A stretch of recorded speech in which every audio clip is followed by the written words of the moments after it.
I'm Kate Snow, and this is Dateline, Secrets Uncovered. We dropped Janelle off. And you and your dad went home? We went home.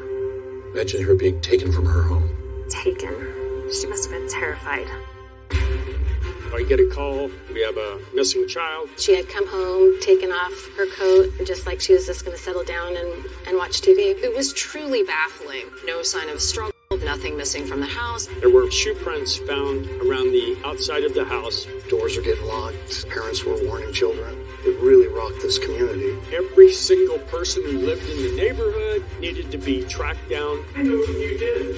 Who ordered Janelle? Absolutely, positively not. They did not have physical evidence. All leads were going dead. I've got information that you want, and you can't have it. This really might be something. Pretty dramatic stuff. Very dramatic stuff. Unforgivable. How can you forgive evil?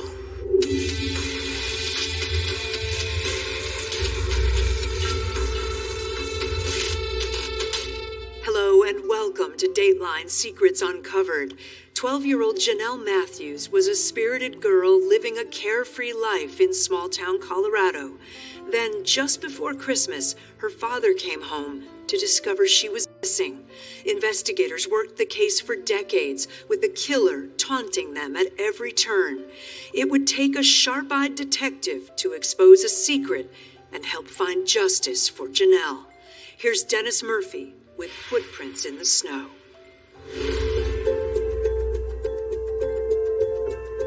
This is the place where he left her, this windswept scruff of land. I almost feel like we're on sacred ground or something. I mean, with all of this prairie out here. Way off the paved road, nowhere. It's endless. Yeah. Getting rid of a body out here is extremely easy. And there, for passing decades of winter snow and summer heat, she lay, abandoned, alone, but not forgotten. Part of this story touches so deeply on that fear that we all have as parents that there'll be a moment where we won't be able to protect our child. And the nearby town was paralyzed in oh my God fear. From that very first moment when word passed, Janelle Matthews had gone missing. He says, Glo, I don't know how to tell this to you, but we can't find Janelle. I knew the longer it goes on, the less chance that we would find her alive. And no one ever quite forgot the night really lost its innocence. It'll never be over. Janelle's always there. Janelle's always going to be a story that you have to tell.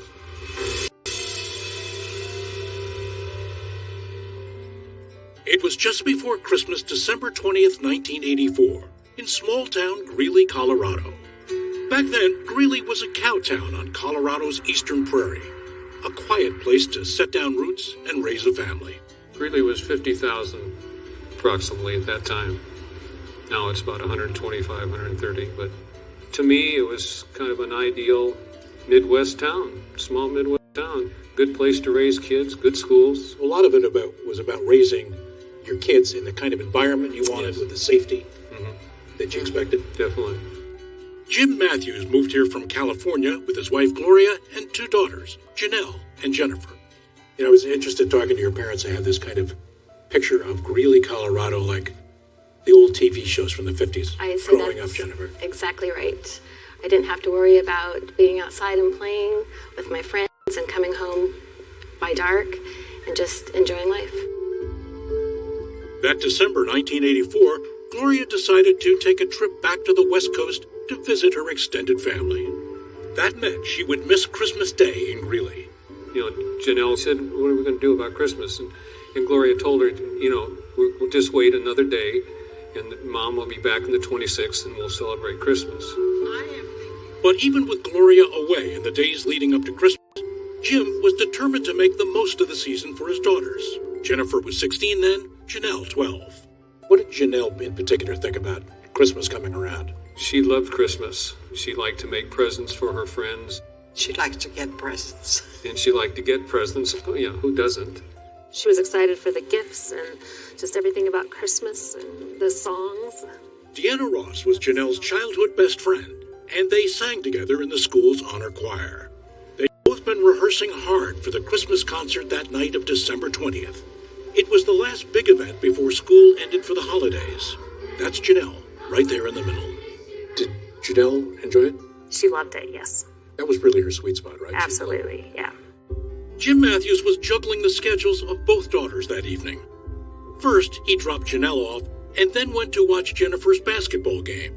He wasn't going to make it back in time to take Janelle home. Is Janelle stuck without a ride? Did she have to figure out how she's going to get home?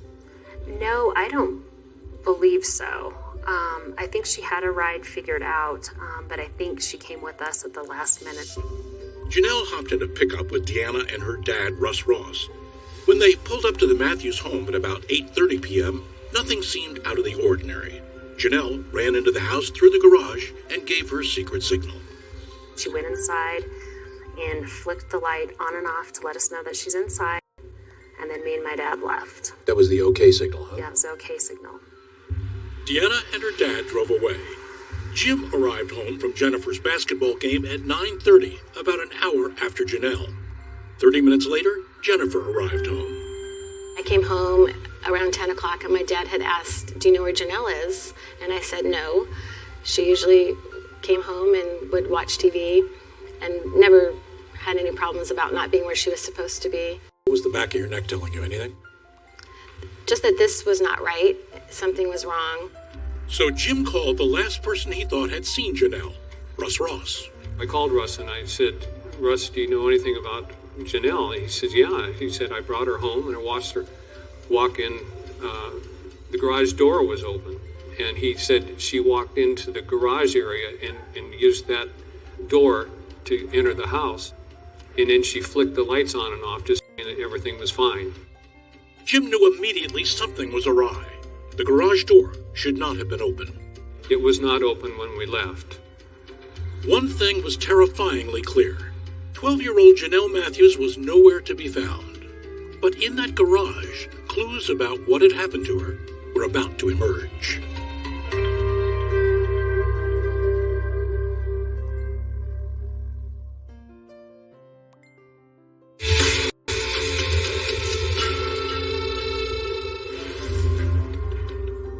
Deanna Ross remembers vividly being startled awake by her father in the dead of night that December 20th, 1984. I remember feeling kind of like, what's going on, what's happening, and not really registering with me what was happening. What her father was saying didn't make sense. Her best friend, Janelle Matthews, missing? But the two girls had just performed in their school's Christmas concert hours before. Deanna's dad had driven them home. You didn't have anything to tell them last you'd seen Janelle. Right. Was her going into the house? Yes. Back at the Matthews house, late as it was, her father Jim continued to call around to see if anyone knew where Janelle was. No one did. So now I'm starting to really be concerned. Finally, he called the police. Officers from the Greeley Police Department responded quickly. They came right away when my dad had called, and waking me up in the middle of the night to fingerprint my room. How awful for you. But something that you wanted to have done so that they could find Janelle. Police scoured every inch of the house as Jim and Jennifer stood by in silence. And their home was rarely silent, especially when the ebullient and sometimes cheeky Janelle was around. Bossy? Correct. Sassy? Yes. Just opinionated. She was sweet and had a tender heart, but I didn't see that because I was just rolling my eyes to the other more dramatic actions that she would do. I'll tell you a story about Janelle. It was a Sunday night and she wanted something. And I said, "No, Janelle." She stomps out the room. She comes back a few minutes later and she asked me the same question. By that time I was getting angry. I said, "No, Janelle." And she stomps up the room and she says, "Suffer the little children and forbid them not." Deanna says Janelle just loved music and brought any situation to life. What did she like? What little girl things did she have? Did she have boy band posters on her wall? Oh, definitely. One that sticks out is Menudo. She loved Menudo. But now, in that house crawling with police, there was no music, just worry. The clues were meager at best. Janelle had left her stockings on the couch, and she'd written a note for her dad to return a call to one of his employees. Police found no signs of struggle, but the shoes Janelle had worn to the concert that evening were inside the house, and none of her other shoes were missing. Perhaps a sign, police speculated, that Janelle didn't leave the house willingly. As dawn broke with still no trace of Janelle, the Greeley Police Department dispatched more officers to the scene. I was called out, 4 or 5 in the morning. John Gates was a Greeley Police Department detective back in 1984. He later became the mayor of Greeley. There's a girl that's been missing now since last night that, there's several options. Of course, you're hoping it's a girl that's run away, maybe with a friend that didn't communicate that to her parents. By the early morning, police had fanned out across Greeley to see if anyone had seen Janelle or knew where she might be. Gates and his partner moved methodically on foot through the snow. We knocked on all the doors that we could. You're a canvasser. Correct. Patrol Officer Keith Olson was called to the scene, too. This is the neighborhood. Does it look to your eyes more or less the same? You know what's ironic is it looks almost exactly the same. We have the same type of weather. The snow is covering the lawns. Olson was told to check out a new and possibly important clue. Unidentified shoe prints in the snow leading to one of the windows at the Matthews house. We don't have a lot of facts, but there were shoe prints found around the outside of the house as if someone was looking into the windows. So there's the sign maybe of foul play, Right. but you don't know. And also, that same shoe print is found walking through the grease of the two-car garage, walking towards a rake. And Olson and others noticed an odd detail about that rake. It had been used to rake over the shoe prints as though someone had tried to cover them up. Investigators decided to keep that information close to the vest so as not to tip off the possible perpetrator. The information about the shoe prints, the raked out shoe prints, the fact her shoes were found in the house was information not released to the press. Later that morning, Detective Gates headed down the street to Janelle's middle school to see if he could learn anything new from Janelle's friends and classmates. We asked the obvious questions. Has she been troubled? Has there been any indicators? Did you get any red flags about Janelle? None whatsoever. She had no friend she was going to run off with, or? Not to my knowledge. If my sister were to have run away, she would have left a note, been dramatic about it, and not done it 5 days before Christmas. That was a big holiday for Janelle. She had presents to give to her friends the next day for the holidays. Running away at Christmas time probably would not have been on her radar. You would say they had a character for her. Correct. When Janelle's mom, Gloria, called to check in from California, Jim gave her the horrible news. He says, Glo, I don't know how to tell this to you, but we can't find Janelle. I mean, right away, I felt sick to my stomach. Gloria made plans to travel home right away. Meanwhile, as investigators rang doorbells in Greeley, finding nothing, their gaze began to turn back to where the investigation started. In this situation, it's not uncommon for a parent to be involved. Is that why Jim Matthews became a suspect? Absolutely.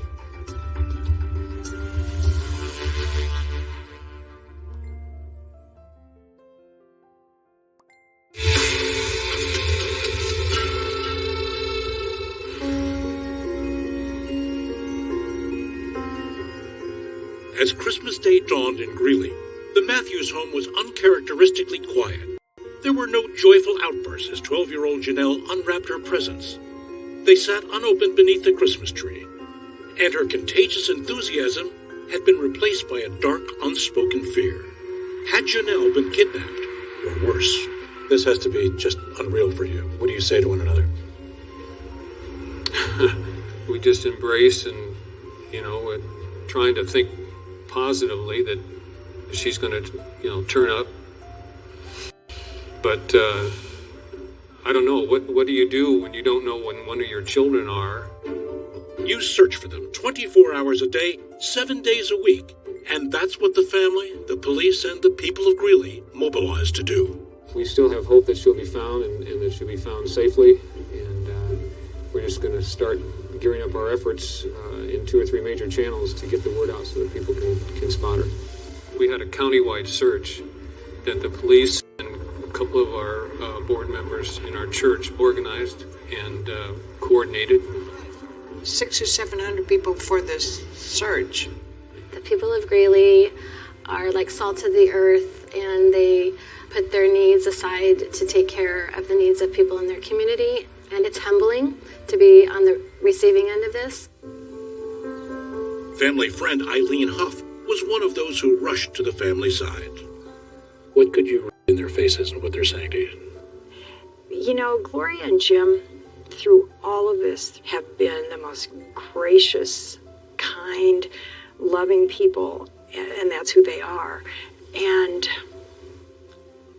they would share honestly how they felt. We wanted so much to alleviate that pain, to do something to bring her home. As the investigation was taking shape, police focused on the man who had brought Janelle home that night, Deanna's dad, Russ Ross. Detectives treated him first as a witness, but about a month after Janelle disappeared, they brought him in for some tough questioning. Deanna remembers how it started to take a toll on him. It bothered him, but when you have nothing to hide, you know, that's how he felt, and he was fully cooperative. He understand why they had to question him the way they did. He was the last adult known to have seen her. Absolutely. Meanwhile, the Greeley Police Department had found little physical evidence, so they sharpened their focus on those closest to Janelle. Is this a statistical template we're talking about? Start with a family, because statistically that often turns out to be who has the answers to this thing. That's always in the back of your mind, but in this case, it wasn't some template. There was these outward signs. Especially investigators thought with Janelle's father, Jim. He told investigators he didn't notice right away that Janelle was missing. He shouted hello, got home, but didn't make much of it when Janelle didn't answer, and proceeded to wrap a present before checking on her. Curiously, once he called Janelle's friends and realized no one knew where his daughter was, Jim did not immediately call the police. First, he called his pastor.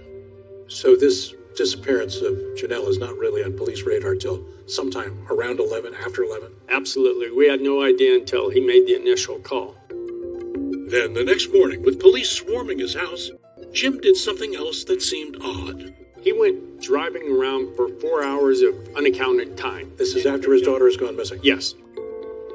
But what really piqued Detective Olson's interest was Jim's stoic behavior. He didn't show a lot of emotions. Does that matter? Affect, demeanor? It shouldn't, but it does. And he wasn't showing you what you'd expect to see? Right. I mean, he's not showing how I would react if my daughter's missing. I'd be hammering on the table. I want these efforts done, and we have a person who is disconnected from the case. Police had not found physical evidence that indicated Jim had something to do with Janelle's disappearance, and none of his boots matched those raked footprints in the snow. But that didn't rule him out as a person of interest. He knows where the rake is. He knows exactly where the rake is.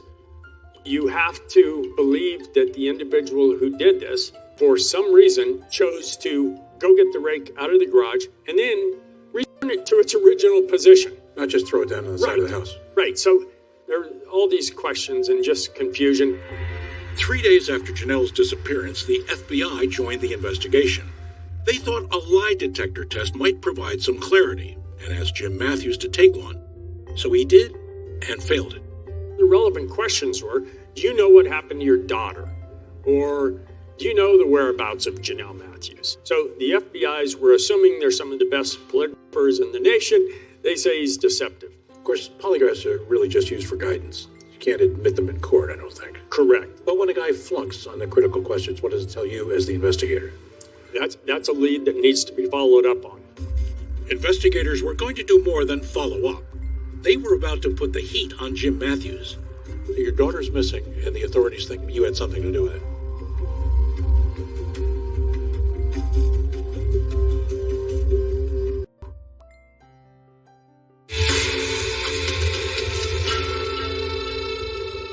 Welcome back to Dateline Secrets Uncovered. I'm Kate Snow.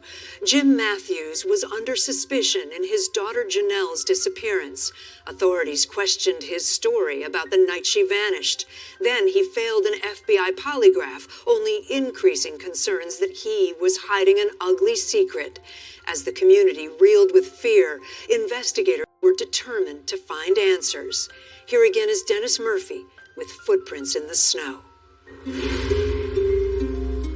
Time for those coming of age in Greeley during the early 1980s was measured differently. There was Greeley before Janelle's disappearance and Greeley after. This missing kid hysteria was gripping the rest of the country, but it hadn't really hit Greeley until this. And everyone was keeping their curtains shut. They were locking their doors. There were parents that were coordinating who's watching which child. Journalist Ashley Fonts, who has a well-known podcast on the case, felt it was a watershed moment in the life of this small city. The kids that I talked to, who are, of course, adults now, said that it completely changed their childhoods. They wouldn't be allowed to go to playgrounds by themselves. They could no longer walk to school alone, and it was traumatizing for everyone. Well, I think based on all the information that we have available, the child has been kidnapped. Reminders of the mystery that haunted Greeley were everywhere, even at the breakfast table. Milk cartons with the faces of missing children first appeared in December 1984, the month Janelle went missing. A few months later, she became one of those faces herself. I can't imagine what is going on with you in this period. For both of us, that's where our faith took over. As Jim and Gloria's expectations to reunite with their daughter slowly dwindled, they immersed themselves in prayer. It's the only way they knew how to keep hope alive. As Christians, we expect God to answer prayer. Janelle had certainly been just that, an answer to a prayer. After Gloria had given birth to their older daughter, Jennifer, she wanted another child, but found out she couldn't get pregnant again. And we thought there were so many babies to be adopted. Went to the Children's Home Society in Santa Barbara and began the paperwork. How smooth or how torturous was that whole process? That was very smooth. We had a wonderful caseworker. About 6 months later, the adoption service called, and there she was, another daughter, Janelle. And I remember when I first saw Janelle, I put my finger down close to her and she grabbed it with her hand, and I was surprised about how strong she was for 3 weeks. 3 weeks. 12 years later, that present from heaven was gone. Gloria, I'm thinking you have to be hungry for information from the authorities. What do you have? What can you tell us? Do you have any leads? Did you stay on the police? No. I didn't do anything. We just let the police do their thing. I mean, they're the professionals. But Jim knew that might blow back on him. Police hadn't stopped wondering about his behavior and demeanor the day after Janelle went missing. I think in most cases, you have to assume that someone close to the victim might have been involved, so it was pro forma that he became a suspect. Jim says he expected the police scrutiny, even welcomed it. After all, he had nothing to hide. That call to his pastor investigators wondered about, the one he made before he called police to report Janelle missing. Well, it was simply a father overcome with anxiety and looking to his spiritual mentor for advice on what to do next. I decided to call my pastor, who I was very close to and really respected, and told him what happened. He said, "Jim, I wouldn't mess around with this. Maybe you should call the police." When the FBI got involved in the investigation, Jim says he cooperated fully, but he wasn't prepared for his voluntary polygraph to turn into a full-on, you did it kind of grilling. The FBI agent was trying to get me to confess. Oh. And I can't read a polygraph. I don't know anything about polygraphs. And he would tell me that I was lying. And he would say, look at the polygraph and say, you're lying here, you're lying here, you're lying here. Well, I knew I wasn't lying. Police had compared his boots to the footprints in the snow. They went through his car with a fine-tooth comb and found nothing. So Jim was annoyed when 2 months after the FBI polygraph, Greeley PD asked him to take another lie detector test. They were kind of giving me kind of the same thing that the FBI gave me, that kind of getting me try to confess. That repeat tactic was apparently too much for Jim. He lost his patience with investigators and lost the low-key demeanor that had so bothered them. Are you telling me you did live there with your daughter? Absolutely. Are you sure? And I'm telling you I don't know where my daughter is. I'm telling you who would have been. Who would have been? If I knew, you think I'd be sitting here? No, tell me. I do not know where she is or who took her. That's it. Are you sure? Absolutely. Absolutely sure. Now, I don't want to raise my voice and get emotional, because that's not my style, but I will. told he had flunked the lie detector. That's when Jim says he'd had enough.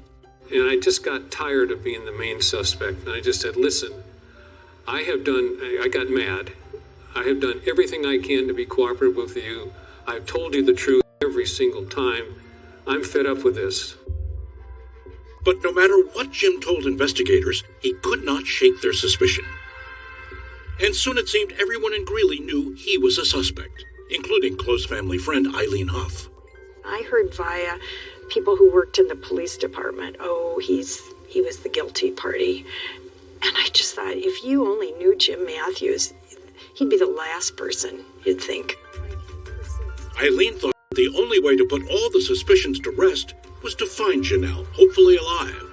And so she came up with an audacious plan. And this is the White House switchboard. Hello. Yes. How can I direct your call? Yes. And I thought, I have broken through to the inner sanctum. And straight through to the big guy at the top, President Ronald Reagan.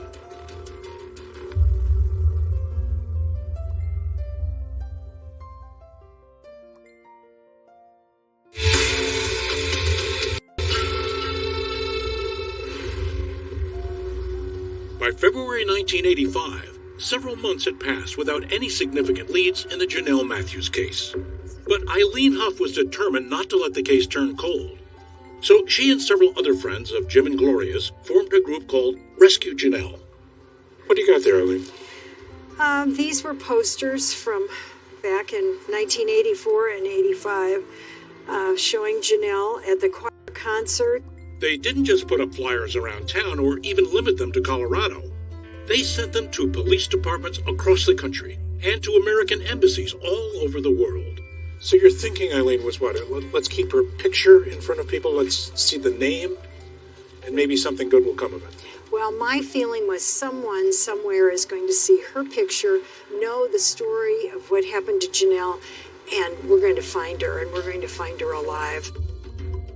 They also knew flyers weren't enough. To reach as many people as they could, they planned to get Janelle's face on TV. So they started working the phones. First to regional, then national news and talk shows, all the way to the White House. I don't know what it is, but I just kept going after it. Somehow Eileen got one of President Reagan's advisors on the line and persuaded them to make sure the president mentioned Janelle when he talked about the issue of missing children in an upcoming TV address.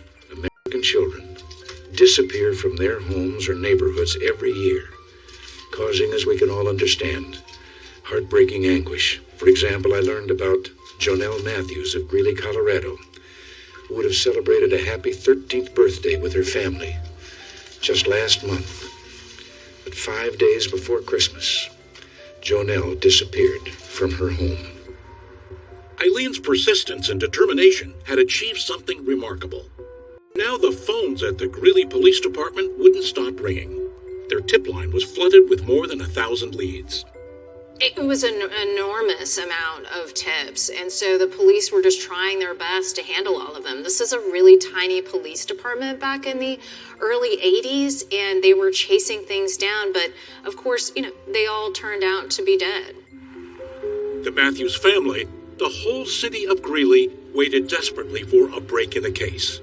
They waited a month, a year, then 2.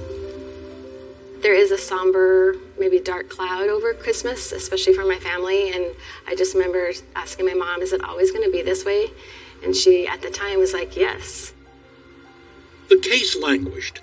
Then in 1989, almost 5 years since Janelle disappeared into thin air, Keith Olson, now a detective, was assigned to take another look.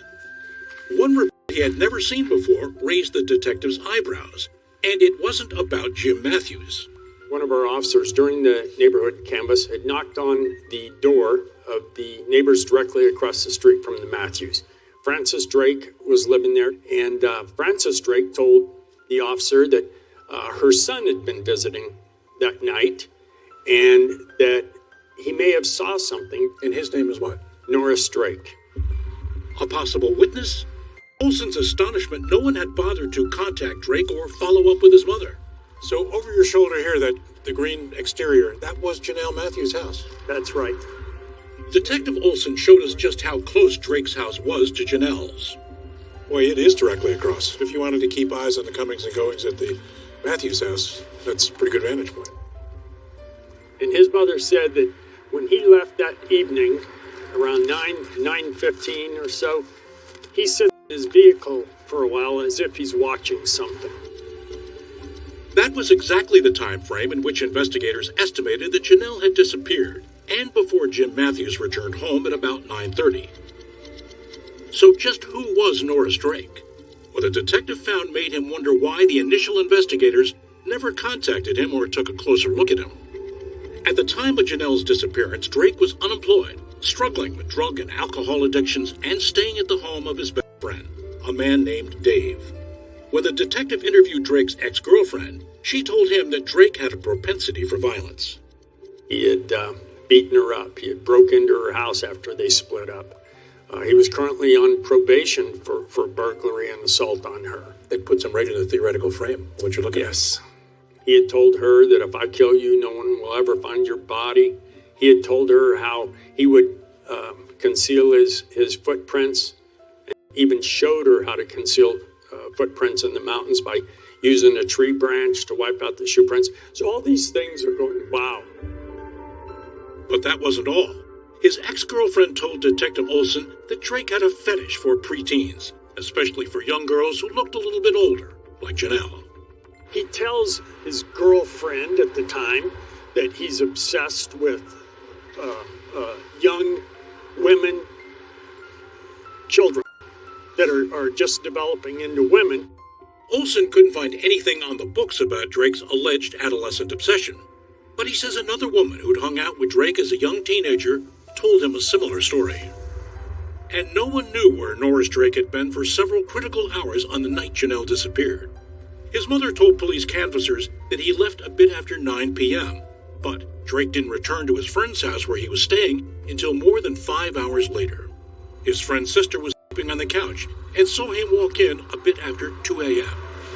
And then she tells me, even more interesting, is he wakes up that morning and tells me that a 12-year-old girl had been kidnapped from her house across from his mother's house last night, and that he had talked to the police about it and was on scene when the police were doing the investigation.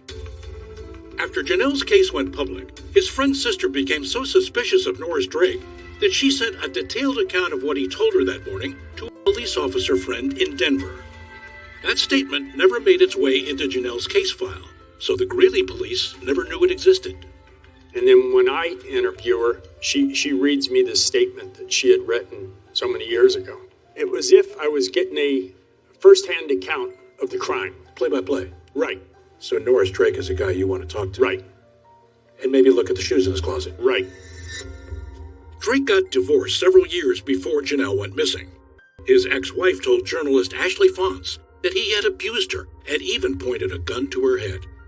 This was one of the most upsetting moments in my reporting of the story. From the moment we started talking, she actually started crying in a deep guttural cry. And so after I got off the phone with her, I thought, it's possible. Maybe Norris Drake did it. It was time to bring in Norris Drake. I know you did. Who overdid Janelle's that night? No, sir. You were responsible for her disappearance.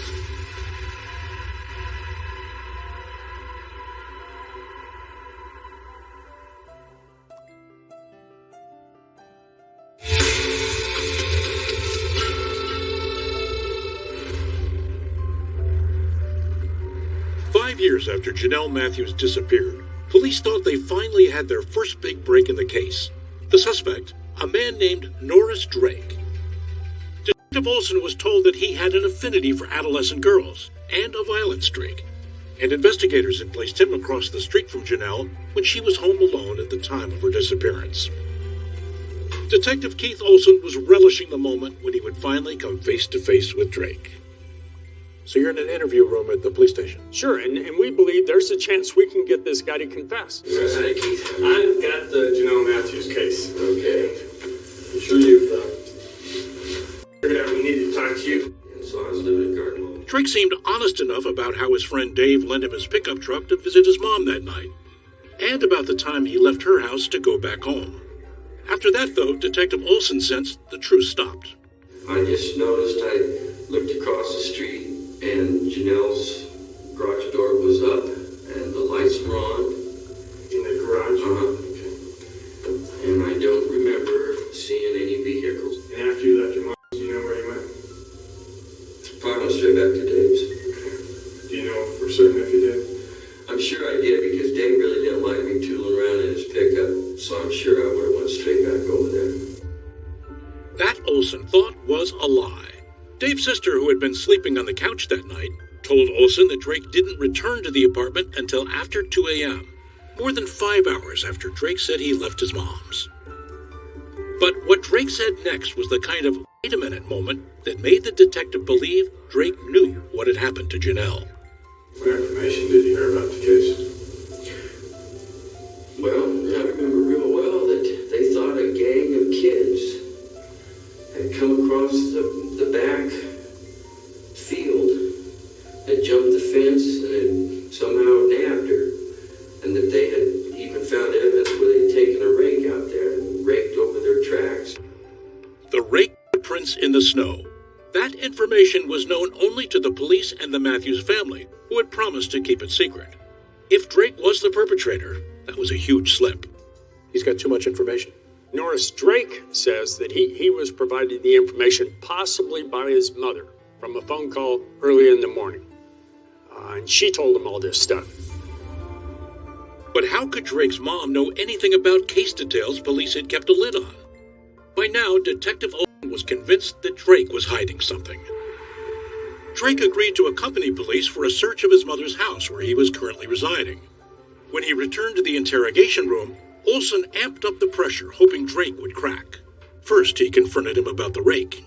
Well, I'm crying out loud. I wouldn't even repeat something like that if I was the guilty one. Here's something that's just, that points to your involvement is the use of that truck, and then the unaccounted 4 to 6 hours after you leave your mother's place. You can't do that to me, though. We also have witnesses that will testify that you were talking about the case before it even could have been on the media. Now, there's no way. Detective Olson thought he had Drake where he wanted him, so he went for the jugular. I think you took Janelle, and I already told you that. I don't know what you did with her. It did happen. Well, it did happen, and the evidence indicates that whatever it was, whatever the cause of her disappearance, you were involved. Olson pushed and pushed, but Drake didn't budge. I have to say that the reason you went into the Matthews residence was purely for some enjoyment with a young girl. Keith, I swear to you and Jesus Christ and everyone, I did not ever go in that house I knew across the street that had anything to do with it. Absolutely, positively, I had nothing to do with it. How many people that I bring in here do you think swear to God that they didn't do it? Well, you know what I'm saying? But Keith, this is one of these classic cases where you really got the wrong guy. I really am innocent. So where did he stand at the end of that?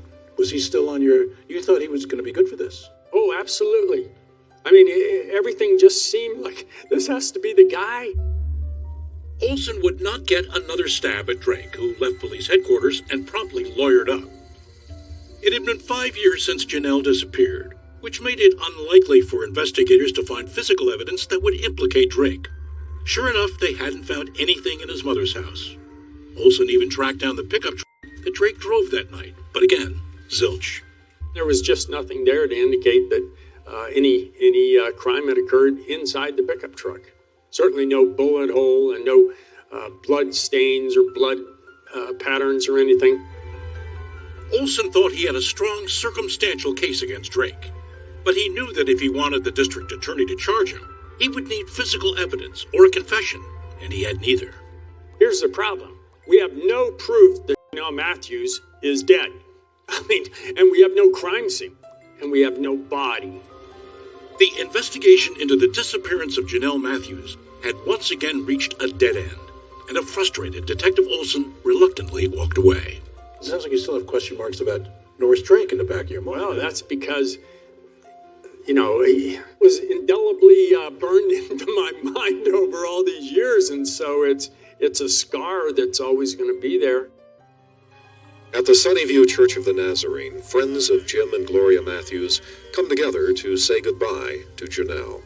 In 1994, 10 years after Janelle mysteriously disappeared, her family and friends gathered to remember. This was turning her over to God and saying, God, she's obviously in your hands, and we trust you. Is that you accepting she's gone? Yes. I think that's part of it. I could never say that she was dead. I could never accept the fact that she was not alive. Janelle's case had turned cold, but the Greeley police never forgot about it. As decades passed, it continued to change hands from one investigator to another, in the hope that a pair of fresh eyes would see something others had not. In 2013, it landed on the desk of Detective Robert Cash. It was my time to take it and see what I could do with it. Here you go. Yes. It was an absolute puzzle. Cash decided he needed a partner and enlisted Mike Prill to help him solve the mystery. Prill was a detective with a knack for making sense of complex cases. So when he gives me this case, I go about the process of organizing it. Bringing it kicking and dragging into the modern era. Right? Kicking and dragging. All that hard work would soon pay off. Among the pages and pages of evidence, they found a name. Someone who had apparently been saying repeatedly, I know something. It was somebody who had been tapping the shoulder of law enforcement for decades.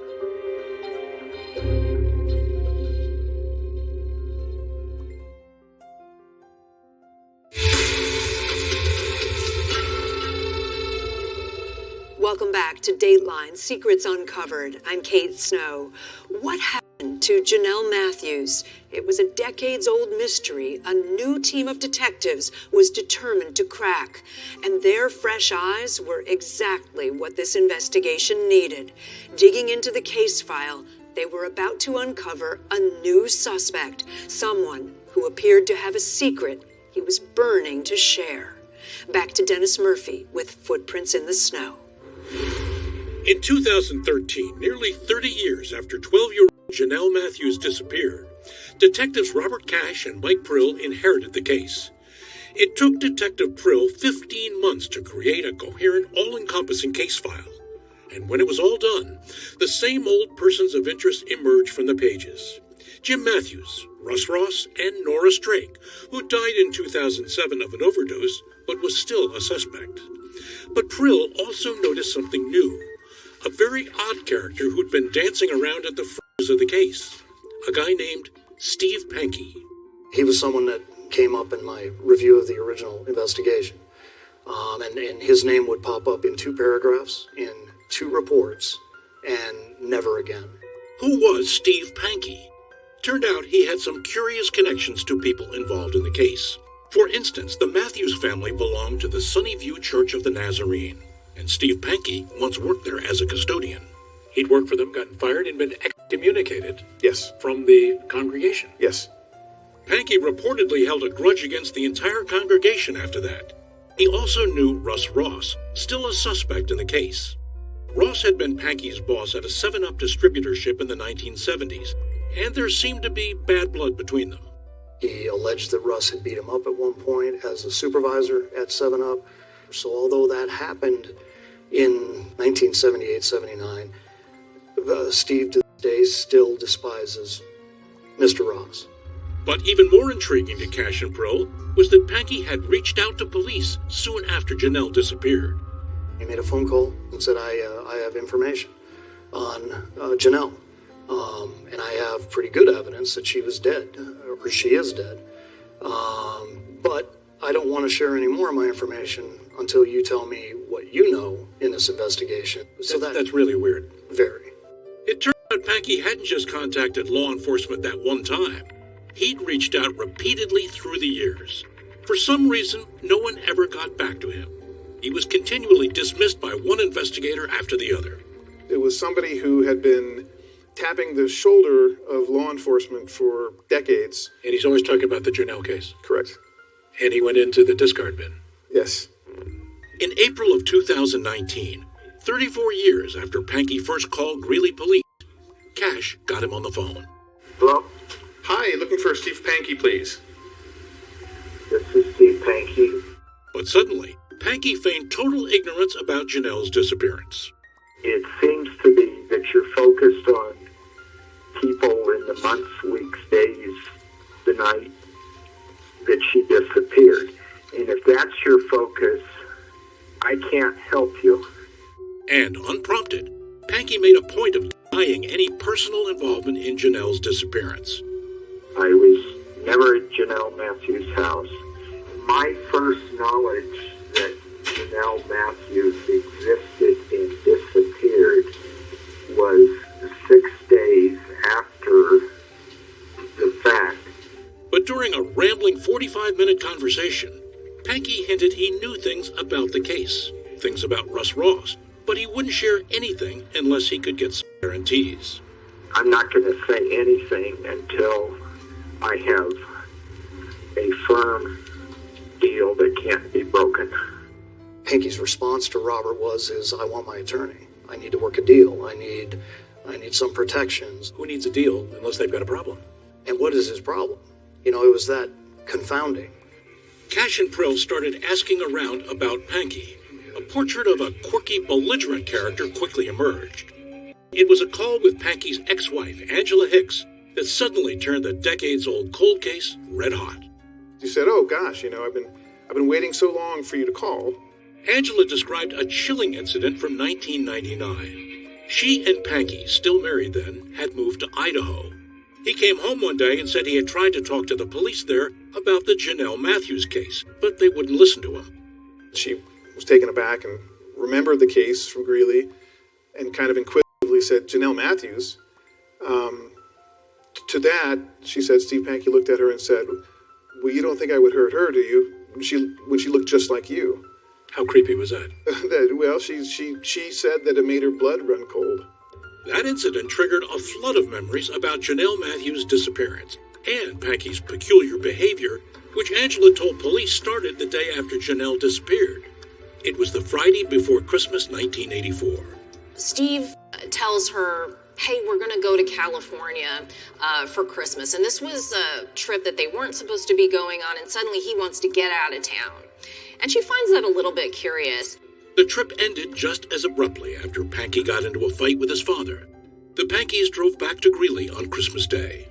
On the way back to Greeley from California, he seems to be obsessed with listening to any story that she can find on the radio about this missing girl in Greeley, Janelle Matthews. They get home and more bizarre things happen. He goes inside, comes back out in coveralls, and then starts digging in the front yard of the residence. This wasn't just quirky behavior. It sounded downright incriminating. And it contradicted what Pankey had told them about not being aware of Janelle's disappearance until almost a week later. I enlisted an organization called NecroSearch to do some ground-penetrating radar to see if there was anything there buried in the front yard or some sort of disturbance or just something. They found nothing. But after everything Detectives Cash and Prill read and heard from Steve Pankey and from his ex-wife, he was now in their crosshairs as a new and very plausible suspect. Especially after a shocking discovery that put the Janelle Matthews story back on the front pages for the first time in more than 30 years. We're essentially right there. It was right in this location we're standing.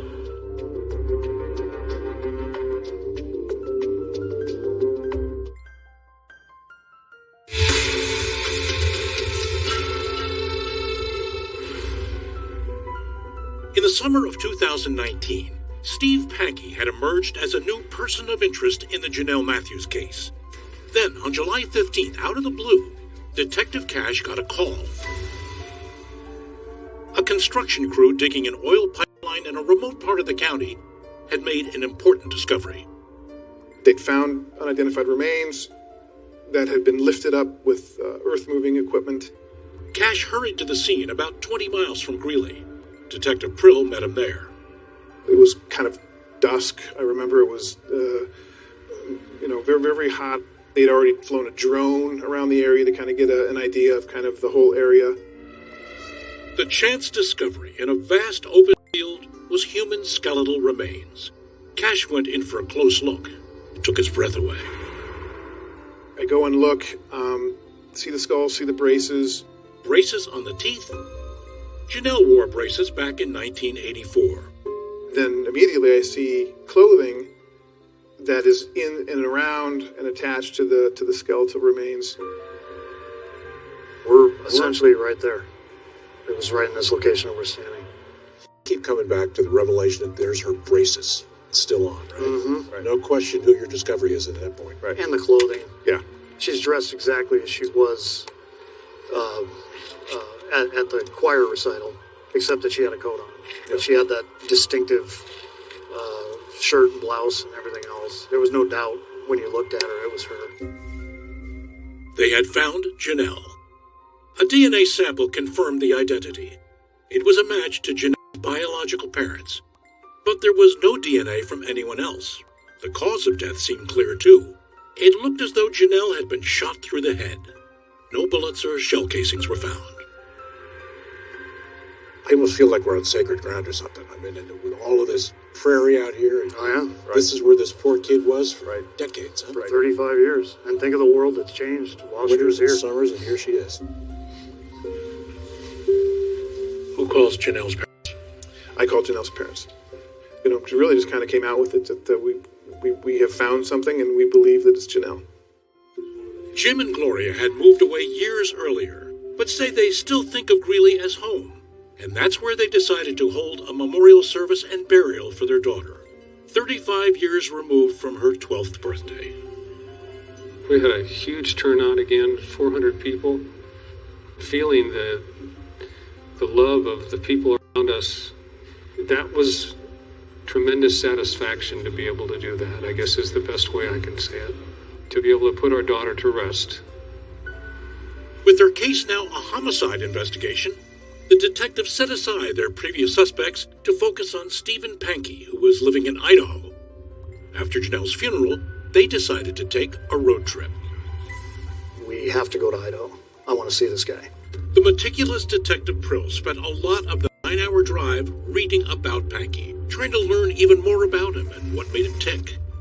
Prill couldn't help but think what a strange life Pankey had led.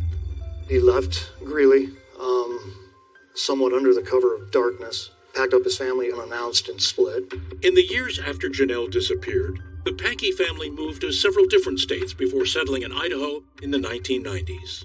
During that time, Steve is taking a job as a mortician in any of the cities that they live in. What do you think of that? It's weird. He had this proclivity to be around dead people. Of course, lots of people work as morticians. Nothing weird about that. But the detectives were now looking at everything about Pankey with a suspicious eye. Like the fact that he would never last at any job for very long. Prill called it dabbling.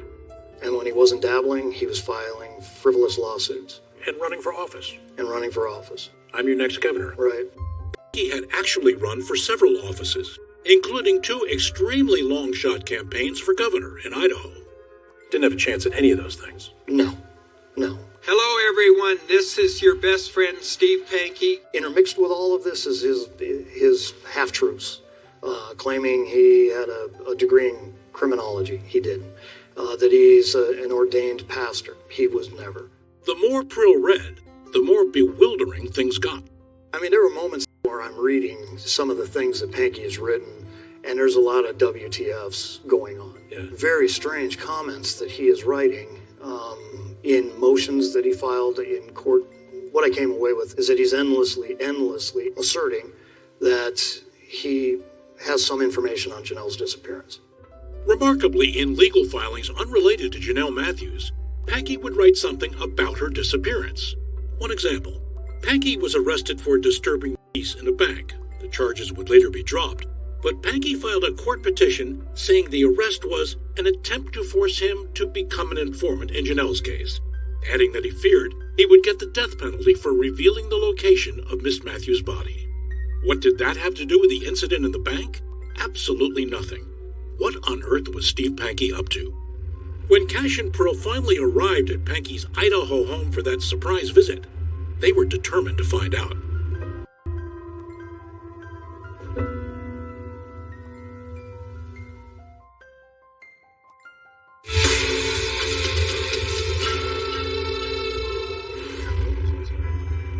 Detectives Cash and Prill had done their homework on Steve Pankey, but still didn't know what to expect when they rang the intercom at his house. Cash recorded the conversation. Steve, hey, it's Robert Cash with the Greeley Police. How are you? Are you at my door? I am. And what do you want? What is it like engaging Steve Pankey in conversation? Very strange. He began talking about things unrelated to anything that we were expecting. Personal aspects of his history, of his sexual orientation, things that just were so far away from where we wanted to go. I have a bisexual history, a long bisexual history. You can go on the internet and it's there. That was a puzzling thing to share. The detectives, of course, were there to talk about Janelle Matthews. They tried steering the conversation in that direction. So the presiding question is, why are you so interested in the Janelle Matthews case? Yeah, why won't you tell us? I mean, help us. Anything come out? No. Once again, Pankey said he would not talk without his attorney or an agreement in place to protect him. And that was that. But the long drive to Idaho wasn't a waste of the detectives' time. While they were there, Pankey's ex-wife, Angela, agreed to sit down for a recorded interview. This is not my usual You can relax. Over several hours, Angela talked about her life with Steve Pankey, recounting his suspicious behavior when they returned from that unplanned road trip after Janelle disappeared. So we get home, and we're barely home, and he goes in the yard and starts digging. Angela also had lots of other stories about her ex-husband's strange obsession with the case. Like how he once jumped out of his seat in church when their pastor said he was certain Janelle would be found alive. And then he's up and down the aisle and at the back and kind of pacing back there saying, "Prophet, false prophet." So they take him to the foyer, and I mean, every time that foyer opened, he was just yelling out there. Detective, is that evidence, or is it just kind of a curiosity? Taken by itself, it's a curiosity. And that's what this entire investigation was any one thing meant nothing. Two things, curious, three things, blah, blah, blah. Yeah, when you start finding yourself with hundreds and you're putting it all together, it's damning evidence. By the end of their conversation with Angela, Cash and Prill had no doubts about Steve Pankey.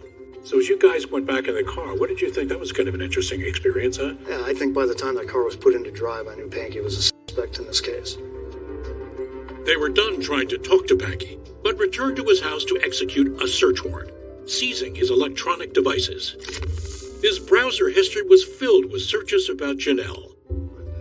After refusing to talk to detectives about the case, Pankey, now the prime suspect, decided to start talking to practically anyone else who would listen.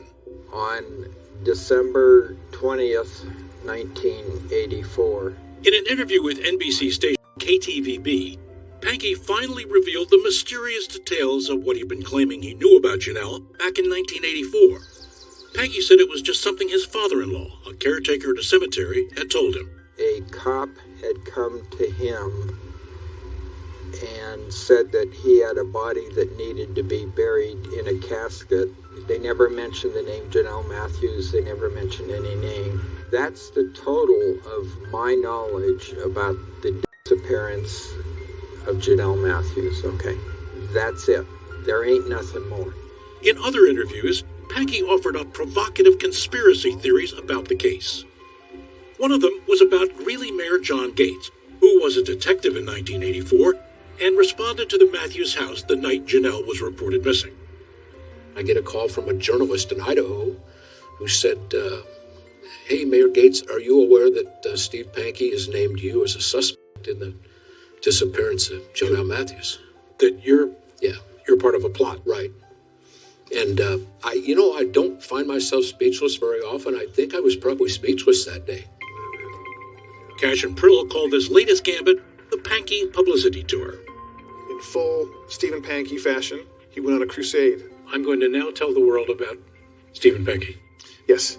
Pankey also found time to run for office again, this go-round for sheriff in Idaho. One of his campaign slogans was "No hanky with Pankey."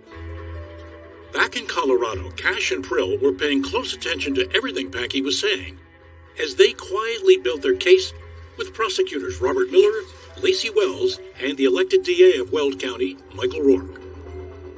They believe Pankey had talked himself into a murder charge, and they presented their evidence to a grand jury. We presented our information to the grand jury through Detective Cash, through Detective Brill. The detectives laid out a detailed timeline of the suspicious behavior and statements made by Pankey over the decades. Detective Brill had even developed a theory of how Janelle was killed, based on the fact that her coat had been turned inside out when they found her remains. So what did that tell you? What's the picture that came together? Well, it became fairly clear to me that this coat had been pulled over Janelle's head. To control her? Perhaps, or she was trying to get away, and he reached over her head and grabbed the coat, and then she pulled away to the point where the cuffs and her hands are in the armpits of the coat, and it's at that point that she was likely shot.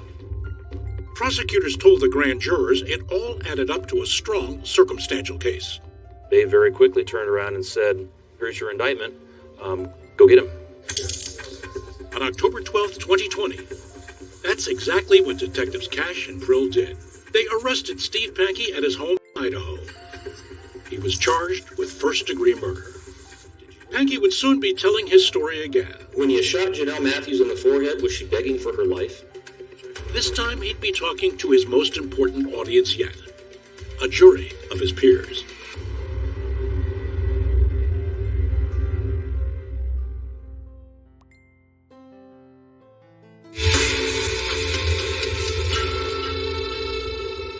Welcome back.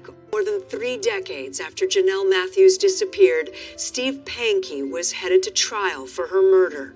He spent years hinting that he knew what happened to Janelle, but when pressed for details, he wouldn't say.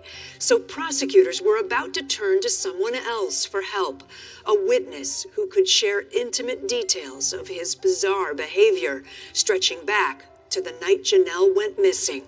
Back to Dennis Murphy with footprints in the snow.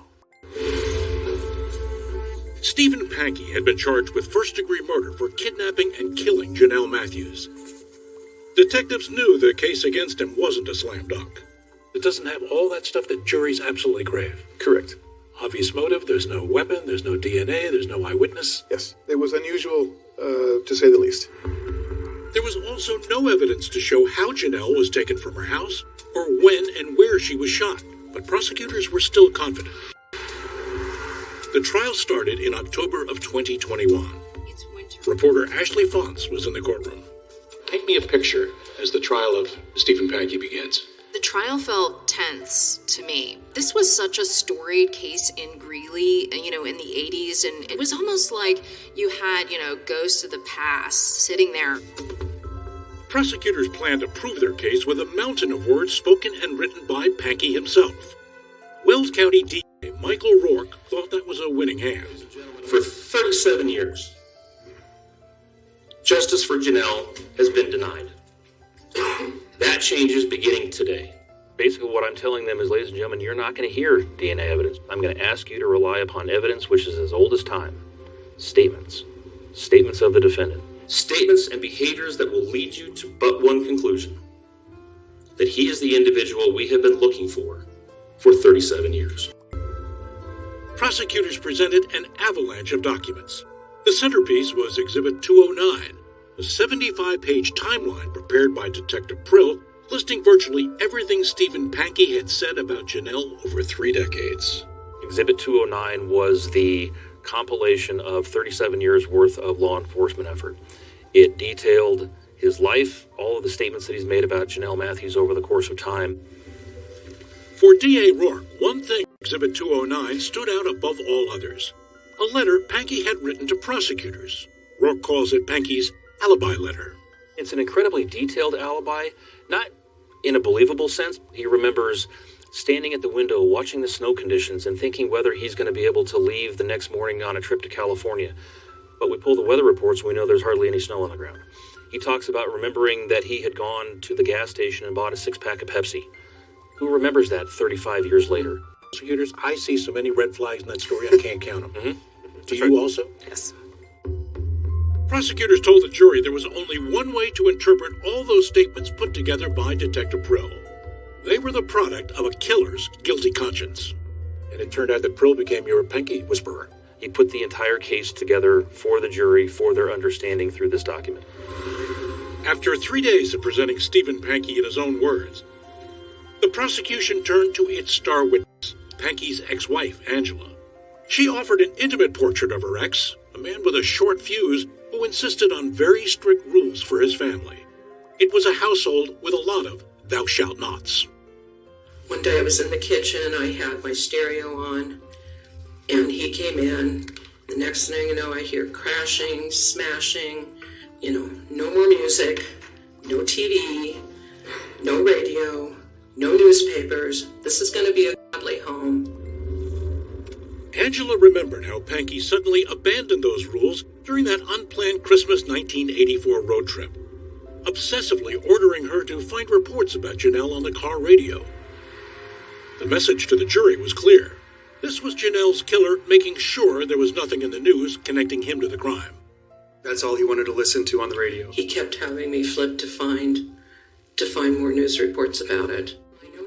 Prosecutors were confident Angela's detailed testimony would compare very favorably to the sometimes contradictory, strange things Panky had written about the same events. You start to have this real contradiction between the Angela Hicks and her incredible memory and these writings of a guy who, by all accounts, shouldn't have anything to do with this. Then Angela described a disturbing note in her husband's handwriting. She'd found it in the trash years after Janelle disappeared. It had been torn into little pieces. One of the things notated in his handwriting on this piece of legal paper was snow outside the Matthews house was raked. Police say they never revealed the fact that the shoe prints in the snow at the Matthews house had been raked over. Prosecutors believed Angela's testimony about the note she found was powerful evidence that Panky knew all about the prints, because he was the one who made them. Prosecutor Rob Miller. She was one of the most compelling witnesses I've ever had on the stand. And we took a break for the day, and I was like, wow, that was an amazing witness. Take her out of the case. What do you have? Nothing. She's that important. Yes. We don't make this case without Angela Hicks. Now it was time for the defense, and the unpredictable Stephen Panky would make an unusual case for himself. From the witness stand. The Bible says, make sure your sins will find you out. So I began a series of lies.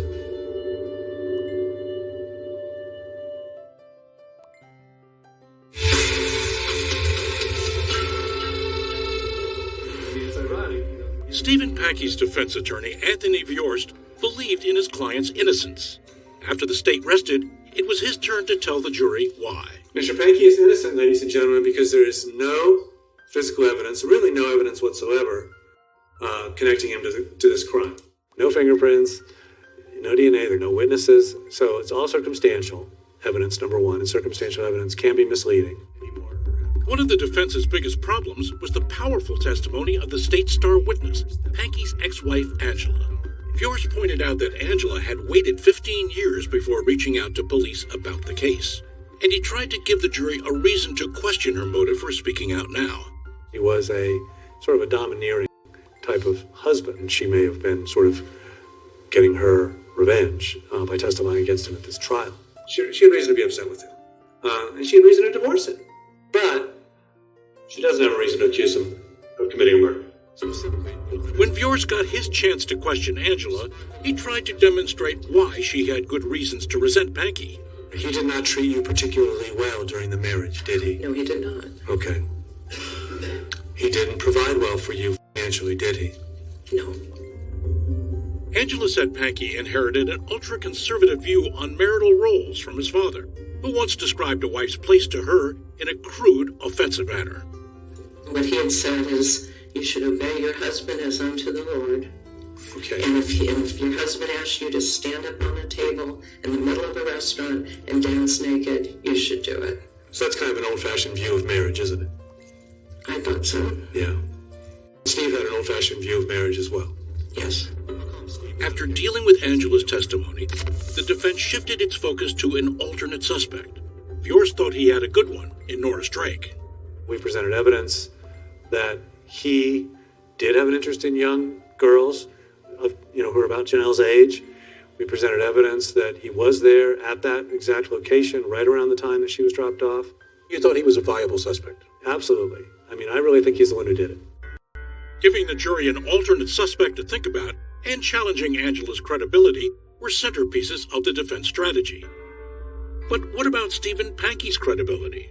Viors knew putting him on the stand would be risky. This is a guy who's gotten in trouble by talking too much. Right. And yet, here you're going to go to the totally vulnerable situation of sworn testimony. Right. You don't always know what Steve's going to say.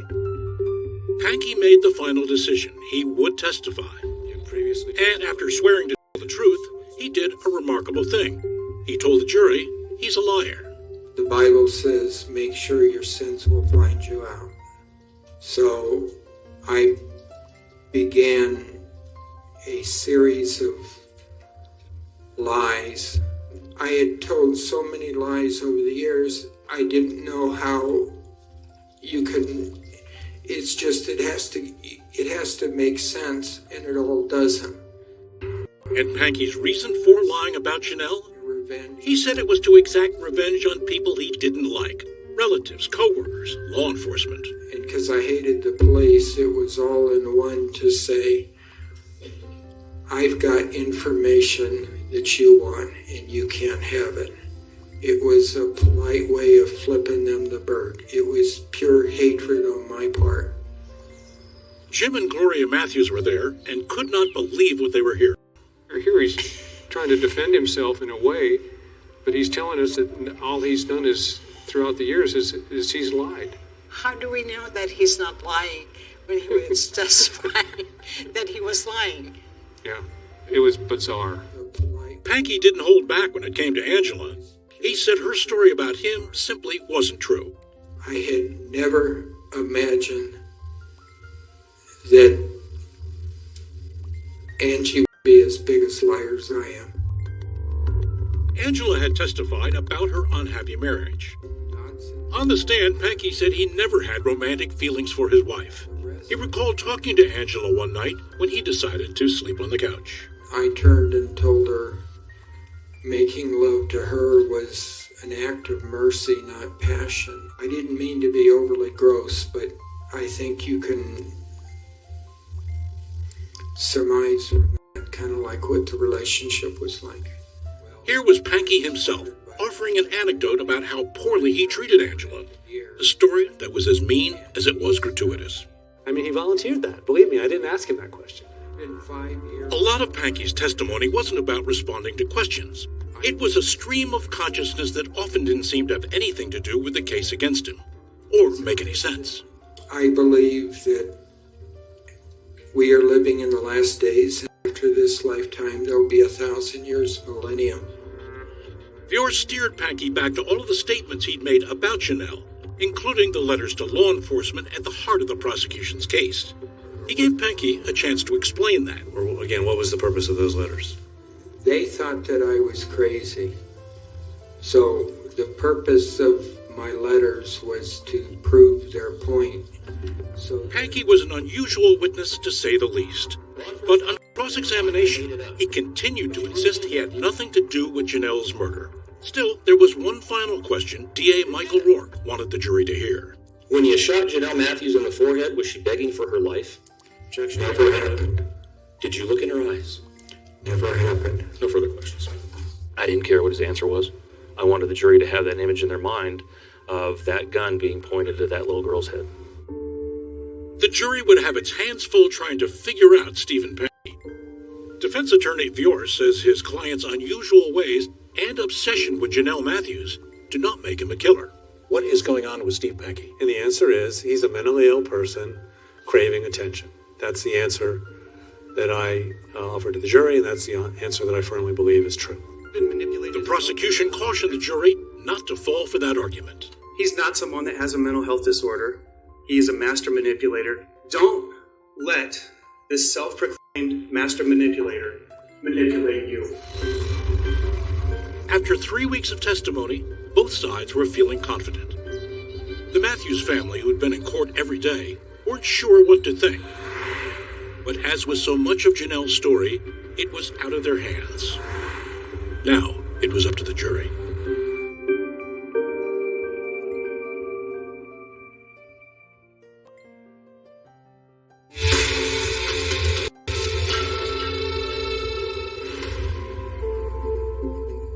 Stephen Pankey trial was now in the hands of the jurors. They deliberated for a day, then another, and another, with no verdict. I think that we finally reached a tipping point in day 2 where we're thinking to ourselves, what is this jury doing? And we're starting to get nervous at that point. The jurors finally came back, but not with a verdict. They were deadlocked. The judge declared a mistrial. My God, how much of a depth bomb is that? Oh, it was huge. We're standing there thinking, and I know I'm standing there thinking, we're going to do this again. There's no way we're not going to try this case again. The decision was made without any hesitation. Stephen Pankey would face a second trial. While preparing for it, prosecutors received an intriguing letter from an inmate at the Wells County Jail, someone named Patrick Callis.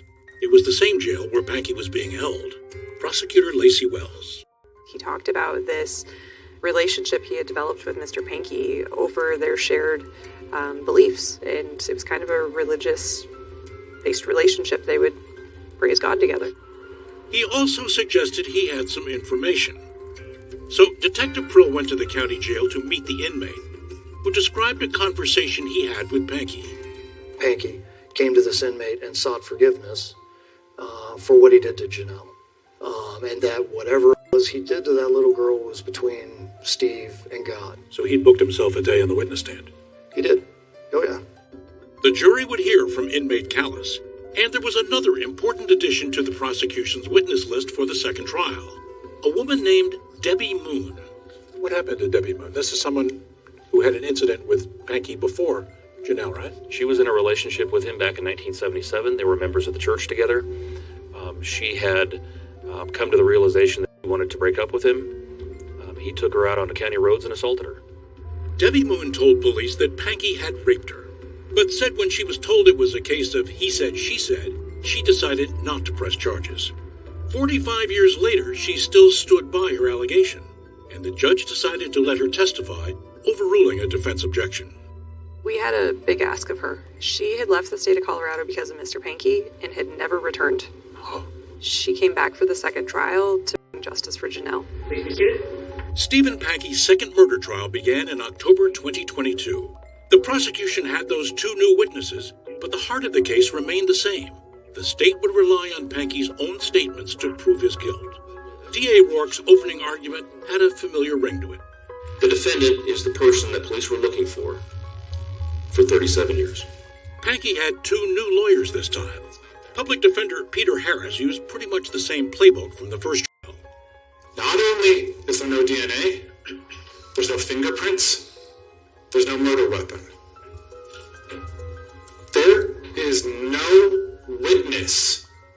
Harris told the jury there was strong evidence in the case, but not against his client. It implicated Norris Drake. Harris called Drake the elephant in the room. There is evidence tying him to this crime. There is evidence about opportunity for him to have committed the crime. The state's star witness was still Pankey's ex-wife, Angela. But even though Debbie Moon's story was about an incident that happened years before Janelle was killed, prosecutors thought her testimony was pivotal. Did Debbie Moon give the jury a different view of the accused? In that he's not just the goofball down on Main Street, but he could be a violent character. She, I think, completed the incomplete picture that the jury had previously had of the defendant. There was one additional piece that really gave the jury some insight into who this guy really is. There was a moment during a break in Debbie's testimony that Prosecutor Wells says she'll never forget. She stares at Mr. Pankey, and she stares at him until he looks away first. Deb Moon does. Deb Moon does. And I think that was her saying, I'm here giving Janelle a voice, and he turned away in shame. Pankey decided not to take the stand, but he became a surprise witness for the state anyway. And the judge allowed prosecutors to play his testimony from the first trial for the jury. I had told so many lies over the years. When the jailhouse informant, Patrick Callis, testified, he said he asked Pankey if he killed the little girl he was talking about.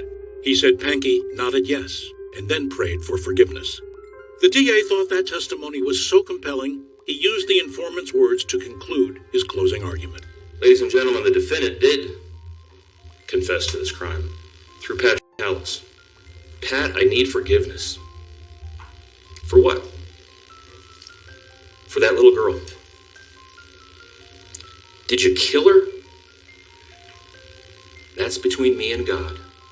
He lowered his head, and he nodded.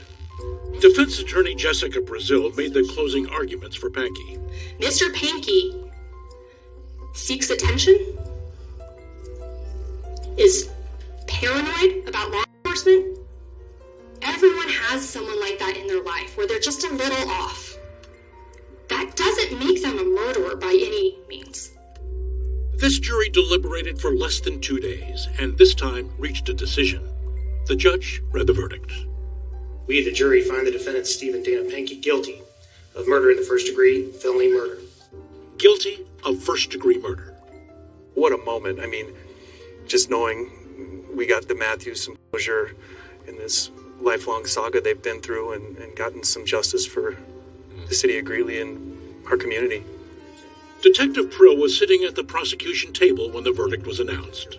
You gotta keep a straight face, not react to the tears as they start erupting behind us. We found Janelle, we weren't supposed to. We identified a suspect and arrested him. That wasn't supposed to happen. Just amazing to get to that final third part. What do you do? I mean, it's not a high-five moment, but there is a sense of celebration and victory, certainly. Squeezing my mom's hand, hugging my husband, hugging my parents. And I don't want to say it's an instantaneous lift, but it's almost an instantaneous lift of some kind. You were carrying almost 40 years of something on your shoulder and your spirit, right? Mm-hmm. It just felt great. I mean, it still doesn't bring Janelle back, and it's still something horrific happened to our family. Having earthly justice and closure is priceless, and it feels really good. There really is value to that. Amazing. Before sentencing, with Janelle's convicted killer just feet away, the Matthews family was given a chance to speak. This crime has haunted our family all these years. I told him, he claims to be a Christian, and I said, but your life doesn't show that. Gloria Matthews tenderly remembered her younger daughter. As mom, I remember much. Yes, she's feisty. Yes, she's opinionated. But she's also tender-hearted, sensitive, and loving. The judge handed down a life sentence with a chance for parole after 20 years. The justice system's final answer to the cruel and senseless murder of Janelle Matthews. Jim and Gloria were grateful, but still think Stephen Pankey has a lot to answer for. Gloria, you're a Christian. Can you forgive him? No. We can forgive him, but we can't forgive what he did. There's a difference in my mind. I can't forgive him. He shot our daughter. Other Christians say that I need to forgive him. But how can you forgive evil? That's all for this edition of Dateline Secrets Uncovered. I'm Kate Snow. Thank you for watching.